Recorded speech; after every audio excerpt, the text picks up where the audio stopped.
This is me Zoya Khan. तो बस मैं अभी जागी हूँ। अभी विनेश को मैंने बोला है मुझे ब्रेकफास्ट बना दे, और मैंने आपको बताया था ना मैं ईद पे कश्मीरी चूड़ियाँ जो है वो पहनना भूल गई हूँ, तो मैंने अभी पहननी है। मेरे पास इसके कंगन भी है, लेकिन मुझे बहुत जो है ना वो चुभ रहे थे, तो मैंने इनको वापस लगा दिया।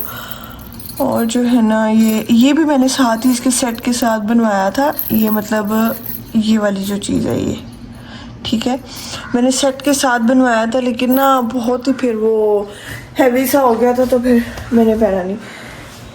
तो जब तक विनेश जो ब्रेकफास्ट में आ रही है, मैं आपको वेदर दिखाती हूँ। इतना प्यारा वेदर हुआ है।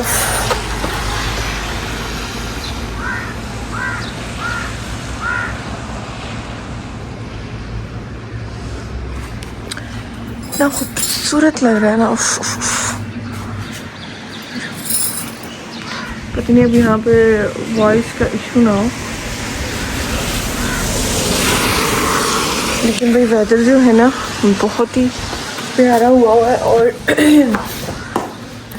आज जो है अबू भी आ रहे हैं मेरे, वो बेसिकली दुबई थे, फिर उसके बाद वो उम्रा करने गए हैं, तो आज वो भी आ रहे हैं, तो मैं इसलिए भी थोड़ा सा ना जल्दी उठ गई हूँ। टाइम हो रहा है इस टाइम 11:26। और आज हमने जो है डीप क्लीनिंग भी करनी है किचन की और घर की करनी है। आज हम किचन की करेंगे और फिर उसके बाद जो है ना हमने पूरे घर की भी डीप क्लीनिंग करनी है, क्योंकि विनेश ने जाना छुट्टी पे, तो उससे पहले मैं चाह रही हूँ कि थोड़ी सी डीप क्लीनिंग जो है वो हो जाए। तो जो जैसे जैसे होता जाएगा मैं आपको दिखाती रहूँगी। अभी मैं ब्रेकफास्ट करूँगी, ब्रेकफास्ट करने के बाद जो नेक्स्ट क्लिप आप देखेंगे वो किचन में देखेंगे, और लेट्स सी कि हम भी क्या बनाते हैं और नेक्स्ट क्या होता है। हाँ जी, तो सबसे पहले जो है ना मैं चिकन को मैरिनेट कर रही हूँ, क्योंकि मुझे रात को भूख लगती है और मैं फिर इसको एयर फ्रायर कर देती हूँ। तो मैंने कहा सबसे पहले जो है ना डीप क्लीनिंग से पहले मैं ये वाला काम जो है ना मैं करके रख दूँ, ताकि चिकन जो है वो मैरिनेट होता रहे। और अगर मुझे रात को भूख लगेगी, मतलब मुझे इस तरह होता है ना, मैं इनको वो कर देती हूँ, मैरिनेट करके रख देती हूँ, फिर जैसे मुझे भूख लगती है तो फिर मैं इसको ना एयर फ्रायर कर लेती हूँ। तो इसमें मैंने तंदूरी मसाला डाला, टिक्का मसाला डाला, इसमें मैंने लेमन क्यूब्स डाले, टिक्का मसाला डाला, तंदूरी डाला, दही डाली, लेमन क्यूब्स डाले, और मैंने इसके अंदर जो है दही डाल के इसको मैरिनेट करके तो बस रख दिया। और इस पर कट्स लगाने की ज़रूरत नहीं है, क्योंकि फिर अगर आप कट्स लगा देते हैं तो जो लेग पीस होता है, जो हड्डी वाली बोटियाँ होती हैं, बहुत ही ज़्यादा टेंडर हो जाती हैं, और वो अक्सर इस तरह होता है कि बहुत सॉफ्ट सी हो जाती हैं और हड्डी से जो है वो अलहदा हो जाती हैं। तो मुझे वो वाली टिप जो है ना इतनी अच्छी नहीं लगी। हाँ, बड़े बड़े चिकन के पीसेस हों फिर तो ठीक है। बस इसको मैं एज इट इज़ जो है वो फ्रिज में रख दूँगी, और इसको आप फ्रीज़ भी कर सकते हैं। खैर मैं फ्रिज में रखती हूँ क्योंकि मेरा 3 दिन में जो है ख़त्म हो जाता है। बस यहाँ पे जो है ना फिर बीनेश और मैं लग गए किचन की डीप क्लीनिंग में, क्योंकि किचन ऐसी चीज़ है, स्पेशली जब आप व्लॉग बनाते हैं तो आपका किचन जितना डर्टी एक नॉर्मल लाइफ में होता है उससे डबल गंदा हो जाता है जब आप व्लॉग बनाते हैं, ठीक है। हमें बहुत सारी रेसिपीज़ बनानी पड़ती हैं, चीज़ें बनानी पड़ती हैं, तो जो किचन की सेटिंग होती है वो बहुत जल्दी जो है वो डिस्टर्ब हो जाती है, ठीक है। तो बस मैंने विनेश को बोला, मैंने कहा पहले तुमने जो है ना इस पर ड्राई कपड़ा मारना है, उसके बाद तुमने इसमें डिटर्जेंट वाला मारना है, फिर उसके बाद ड्राई मार के तो हमने इसके ऊपर वो एक पोल्का डॉट्स वाली जो है वो रखी हुई है, शीट रखी है, बस हम ड्रॉर्स पे वो लगा देते हैं तो बहुत अच्छा होता है। और दूसरी बात, आपको मेरी ड्रॉर पे जो है ना वो डबल टेप नज़र आ रही होगी, ये इसलिए है कि शीट जो है ना वो हिले नहीं, इसके ऊपर का हम उतार देते हैं और उस पर शीट रख देते हैं। और ये जो इस पर स्टेन से लगे हुए हैं ये जंग के निशान है, मतलब पहले मेरे पास कुछ इस तरह के बर्तन थे जिनके जंग जो है ना वो दराजों पे ना उसके परमानेंट निशान बन गए, तो वो साफ़ नहीं होते। और सबसे ज़्यादा यही वाली जो दराज है ना ये गंदी होती हैं, जो स्टोव की नीचे वाली 3 दराज हैं, क्योंकि बहुत खुलती हैं, ठीक है, और यही गंदी होती हैं, और इसी की सारी सेटिंग जो है ना वो ख़राब हो जाती है। बाकी सारी फिर भी गुजारा होता है, ठीक रहती हैं, एक ये और एक जो मसालों वाली होती हैं। बाकी मेरे डिनर सेट्स वाली भी ठीक रहती हैं और दूसरी भी ठीक रहती हैं, लेकिन इनका बहुत होता है। इनको कम से कम महीने में हम 2 दफ़ा तो करते हैं, मतलब 15 दिन के बाद हम कर लेते होते हैं। तो मैंने कहा चलो आज जो है ना मैं शूट भी कर लेती हूँ। आपका जब किचन नीट एंड क्लीन होता है तो हो ही नहीं सकता कि आपके किचन में जो है कोई कॉकरोच आ जाए, या आपके किचन में कोई इस तरह की चीज़ आ जाए जो आपके हेल्थ के लिए जो वो अच्छी ना हो, ठीक है। उसके लिए आपको किचन आपको हमेशा हर 15 दिन के बाद जो आपकी ये वाली ड्रॉर्स होती हैं जिसमें आपके सारे स्पून्स होते हैं जो यूज़ होते हैं खाना बनाने में, ये आपको क्लीन करनी चाहिए, ठीक है। उससे ये होता है कि आपकी एक तो हेल्थ अच्छी रहती है, ठीक है, और दूसरी बात आपका किचन ऑर्गेनाइज लगता है। अगर यही वाली दराजें जो हमारी डेली यूज़ में काम आती हैं अगर वही अच्छी नहीं होंगी ना, तो आपका किचन बहुत ही अजीब लगेगा और काम करने का फिर दिल भी नहीं करता, ठीक है। तो ये तो बहुत मस्ट है।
ओके, जो ये मसालों वाली कैबिनेट्स होती हैं ना, ये तो बहुत ही जल्दी ख़राब हो जाती हैं, ठीक है।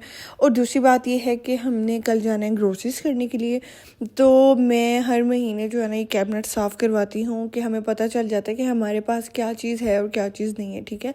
अभी तो चलो मौसम अच्छा हो रहा है, जब बहुत शदीद गर्मियाँ होती है ना, तो मैं एंड पे जो है सिरका पानी में मिक्स करके, मतलब 1 गिलास पानी लेके उसमें 3 टेबलस्पून आपने सिरका डाल देना है। सिरका डाल के तो एंड पे आपने जो है ना अपनी कैबिनेट्स में वो वाला कपड़ा अंदर की तरफ मार देना है, मतलब सारा, ठीक है, जहाँ पे आप मसाले रखते हैं। तो कभी भी आपका जो है ना कोई कीड़ा काकरोच कुछ भी नहीं आएगा, ठीक है। क्योंकि ये खाने पीने की चीज़ें होती हैं, इनका साफ़ होना बहुत ज़रूरी होता है, ठीक है, आपकी पर्सनल हाइजीन के लिए। आप जब जून जुलाई की शदीद गर्मियाँ होती हैं और छोटे छोटे कीड़े बेसन में लग जाते हैं और इस तरह की चीज़ें होती हैं, आप कभी ट्राई कीजिएगा कि आप ना वो सिरके वाला कपड़ा मारिएगा, ठीक है। आपकी कैबिनेट्स, कभी भी कैबिनेट्स में से कचरा ज़रूर निकलेगा, थोड़ा सा बेसन निकलेगा या जो भी चीज़ गिर जाती है मसालों में वो निकलेगी, कभी भी आपकी सफाई में कीड़े नहीं निकलेंगे, क्योंकि कीड़े पैदा होते ही नहीं है जब आप सिरका वाला कपड़ा जो है वो अपनी कैबिनेट्स के अंदर मारते हैं, ठीक है। तो बस यहाँ पे जो है ना बिनिशी सारा असेंबल कर रही है और मैं साथ साथ इसको शूट कर रही थी। हम बैठ के बातें कर रहे थे और हमें आइडिया हो गया कि हमने कल क्या चीज़ लेनी है क्या नहीं लेनी है। अक्सर इस तरह होता है कि कैबिनेट्स के अंदर ना बहुत सारी चीज़ें पड़ी हुई होती हैं और हमें याद नहीं होती, तो हम डबल डबल ट्रिपल ट्रिपल हो जाती हैं, ठीक है। तो मैंने ये कब से ये रूल बनाया हुआ है कि ग्रोसरीज करने से एक दिन पहले जो है ना कैबिनेट सारी साफ़ कर लेंगे, हमें पता चल जाएगा कि हमने क्या चीज़ कितनी लेके आनी है।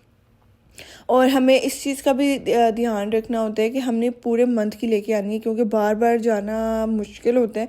तो उस लिहाज से हम सारा जो है ना कैलकुलेशंस करते हैं कि भाई ये चीज़ इतनी पड़ी हुई है तो क्या ये अगले महीने चल जाएगी। तो दोनों फ़ायदे हो जाते हैं, आपके कैबिनेट्स भी साफ़ हो जाते हैं, ठीक है, आपका किचन जो है ना नीट एंड टाइडी रहता है हर मंथ। मतलब आपकी ये वाली जो है कैबिनेट साफ़ हो गई, आपको पता चल जाता है, आपका जो फूड है वो वेस्ट नहीं होता और जल्दी जल्दी से जो है ना वो काम भी हो जाता है। और काम पता है आपको सबसे अच्छा होता है जब आप बातें कर रहे हो, बीच में जब बातें करने लगते हैं तो पता भी नहीं चलता, जल्दी जल्दी से जो है ना ये सारा काम हो जाता है। बस यहाँ पे हमारी कैबिनेट जो है ना शुक्र अल्हम्दुलिल्लाह सारी हो गई थी। और बस इसके बाहर जो है कपड़ा मार देंगे, क्योंकि बाहर से भी फिंगरप्रिंट्स के निशान जो है वो लग जाते हैं, मुझे बिल्कुल पसंद नहीं है। उसके बाद रह गया था मेरा क्रॉकरी वाला सेक्शन, तो वो भी हमने नीट एंड क्लीन कर दिया था। और ये जो है ना मेरी ऊपर वाली जो कैबिनेट है जिसमें डिनर सेट होते हैं, ये ग्लास की बनी हुई है, तो इसको माइक्रोफाइबर से जो है हम क्लीन करते हैं ताकि इसके जो फिंगरप्रिंट्स हैं या कोई भी निशान है वो साफ़ हो जाए। अगर हम इसको किसी नॉर्मल कपड़े से करेंगे तो वो जो है ना निशान के बजाय वो अजीब से दाग से लग जाते हैं, ठीक है। तो अगर आपके किचन में या कहीं भी अगर कोई इस तरह ग्लास सा लगा हुआ है तो उसको आपने इस तरह माइक्रोफाइबर क्लॉथ से जो है वो साफ़ करना है, अदरवाइज़ ये साफ़ नहीं होगा, निशान लग जाएंगे, ठीक है। तो बस उसके बाद जो है ना यहाँ पे मेरे ग्लास कप्स ये सारी चीज़ें पड़ी हुई होती हैं। तो ये खैर इतनी गंदी नहीं होती, लेकिन वही बात है ना कि थोड़ी सी मिसप्लेस हो जाती हैं, आगे पीछे हो जाती हैं। तो सफाई करने से ये होता है कि सारी चीज़ें दोबारा से जो है ना वो सेट हो जाती हैं। मेरे मेहमानों वाले बर्तन जो है वो दूसरे कैबिनेट में पड़े हुए हैं, यहाँ पे घर के यूज़ के हैं। कुछ जो साइड वाले ग्लास हैं वो मेहमानों वाले हैं, बाकी नॉर्मल जो है ना वो घर के यूज़ के हैं। तो मैंने बिनेश को बोला कि जितने शीशे वाले ग्लास हैं ना वो इधर रख दो, क्योंकि कुछ वो दूसरी कैबिनेट में भी पड़े हुए थे और जो बाकी सामान है वो उधर ही रहने दो। तो बस हमने जो गेस्ट के लिए ली थी चीज़ें, ग्लास वगैरह, वो भी हमने सारे इधर ही रख दिए थे। और थोड़ा सा ना आपको अच्छा भी फील होता है, सही है, आप जब किचन साफ़ करते हैं, चीज़ों को दोबारा प्यारे तरीके से इस तरह रखते हैं तो आपको खुद भी बहुत मज़ा आता है, ठीक है। आपको इस तरह लगता है कि किचन आपका ना नया नया से हो गया। तो ज़िंदगी में इस तरह की चेंजेस करनी चाहिए और सफाई भी अच्छी चीज़ है, और जब आप थोड़ा सा चेंज करते हैं तो आपको बहुत अच्छा सा फील होता है, ठीक है। तो बस मैंने ना मेहमानों वाले जो बर्तन थे देखे, मैंने सारे साइड पे कर दिए और हमारे अपने पर्सनल घर के यूज़ के जो थे वो हमने एक साइड पे कर दिए। तो बस ये भी हमारा काम डन हो गया था। और बस इस टाइम पे इतनी शदीद भूख लग रही थी, इतनी, मैंने फिर मैंने को बोला, मैंने कहा जल्दी जल्दी काम ख़त्म करो, हमने जो है ना फिर उसके बाद खाना खाना है। तो बस फिर हमने, बस ये लास्ट थी। इसमें सारे मेरे जो गेस्ट के बर्तन होते हैं वो इस वाली में होते हैं। और ये क्योंकि ग्लास है तो अंदर से नज़र आता है, ठीक है, ये टिंटेड ग्लास लगा हुआ है तो ये अंदर से सारा जो है ना ये नज़र आ रहा होता है। तो इसको तो खैर ये डेली ही साफ़ करती है, क्योंकि ऑब्वियसली निशान लग जाते हैं हाथों के, तो इसको तो ये डेली ही साफ़ करती है।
ओके, तो यहाँ पे हम बना रहे हैं बीफ पुलाव। उसके लिए 1 गिलास हम बीफ पुलाव बना रहे हैं। उसके लिए हमने जो है ना 1 प्याज कट कर दिया और साथ जो है ना इसके साथ हम गार्लिक भी चॉप करेंगे। अच्छा, ये वो वाला पुलाव नहीं है जो हम मतलब मैं खाती नहीं हूँ बचपन से। ये सिर्फ प्याज इसमें डलते हैं, इसमें टमाटर नहीं डलते। तो ये मतलब थोड़ा सा डिफरेंस है, ठीक है। इसमें गार्लिक और प्याज ही जाता है। ये यखनी पुलाव है बेसिकली। तो बस हम जल्दी जल्दी से जो है ना हम ये बना लेंगे और सारी किचन की सफाई हमारी होगी थी। कल इंशाल्लाह मैं आपको अपनी ग्रोसरी वाला जो व्लॉग है ना वो मैं आपको अपना फुल दिखाऊंगी कि हम कल ग्रोसरीज करने जाएंगे और हम क्या क्या लेंगे। तो बस यहाँ पे जल्दी से बीनेश जो है वो खाना बना लेगी। तब तक जो है मैं किचन उधर रूम में चली गई थी। मैंने इसको कैमरा दे दिया था। मैंने कहा चलो क्योंकि बहुत थक गई थी ना। किचन ऐसी चीज़ है ना, आपकी जब कैबिनेट साफ़ करने लगते हैं एक दफ़ा वो पटारा खुल जाए ना, उसको बंद करना बहुत मुश्किल होता है। तो उसमें बहुत टाइम टेकिंग काम होता है। तो मैं थक गई थी, तो मैंने बीनेश को बोला कि चलो तुम जल्दी जल्दी से ना राइस बना लो, मैं खाना खा लूँ, तो उसके बाद देखते हैं।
बस यहाँ पे पुलाव हमारा रेडी हो गया था और बस मैं मज़े से खाऊंगी। मैं उम्मीद करती हूँ आपको मेरा आज का व्लॉग अच्छा लगा होगा। कल का व्लॉग इंशाल्लाह ग्रोसरीज़ वाला होगा। तो मैं मिलती हूँ इंशाल्लाह कल आपको एक ब्रांड न्यू व्लॉग के साथ। तब तक के लिए गुड बाय, बाय बाय।